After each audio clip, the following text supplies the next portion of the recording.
What if I told you that talent can ruin your life if you don't control your mind? This is the story of a boy who was smart enough to become a pilot, but almost failed because he couldn't sit still for 1 hour. Leo grew up in a quiet town where nothing much ever happened, the kind of place where the sky feels bigger than the buildings. As a kid, Leo would lie on the rooftop at night, staring at airplanes crossing the stars, leaving thin white lines behind them. "I'll be up there one day," he used to whisper. Leo wasn't ordinary. Everyone knew that. Teachers called him brilliant. His parents said, "He doesn't need to try that hard."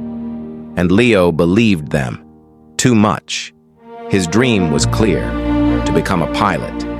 He imagined himself in the cockpit, hands steady, clouds below him, the whole world quiet for once. But there was a problem no one talked about. Leo's mind never stopped moving.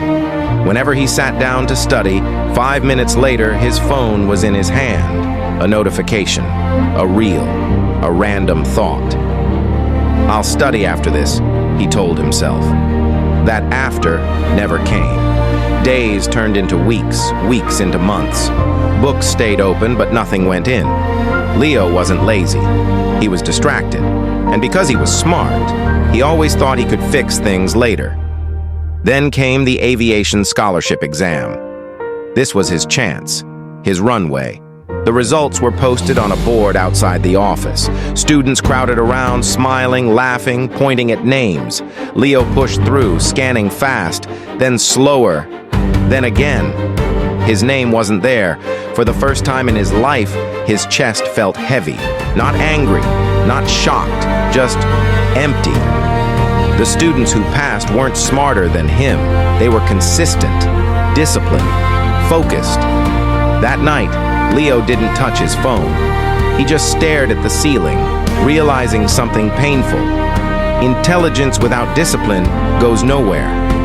The next day, he went to see Coach Miller, a quiet man everyone respected. Not because he talked a lot, but because he lived with control. Leo didn't make excuses. "I can't control my mind," he said. "It jumps everywhere."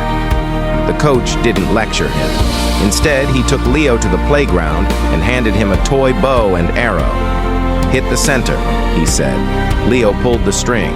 The arrow flew and missed. Again, missed. Coach Miller asked calmly, "What were you looking at?" Leo hesitated. "The trees, the field, everything." The coach nodded. "That's your problem. A good archer doesn't look everywhere. He looks at one target." Then he said something Leo would never forget. "Your phone, your social media, your random thoughts, they're just noise. If you look at the noise, you'll miss your life." Before Leo left, the coach gave him 4 simple rules. No motivation speech, just rules. 1, when your mind wanders, pull it back immediately. 2, follow a routine, same time every day. 3, remove distractions, don't trust willpower. 4, practice daily. Discipline grows slowly. At home, Leo made a decision that scared him. He turned off his phone. The first week was torture.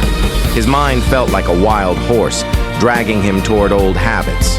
Every few minutes, he wanted to quit, to scroll, to escape. But every time he felt weak, he repeated one sentence: "My goal is to fly." Slowly, something changed. 30 minutes of focus became an hour became 2. His thoughts stopped racing. They started lining up. Months passed. Leo walked into the exam hall again, calm this time, focused, like an archer staring at the center of the target. When the results came out, his name was at the top, first place. As he stood there holding the scholarship letter, Leo finally understood the lesson. The mind is like a wild horse.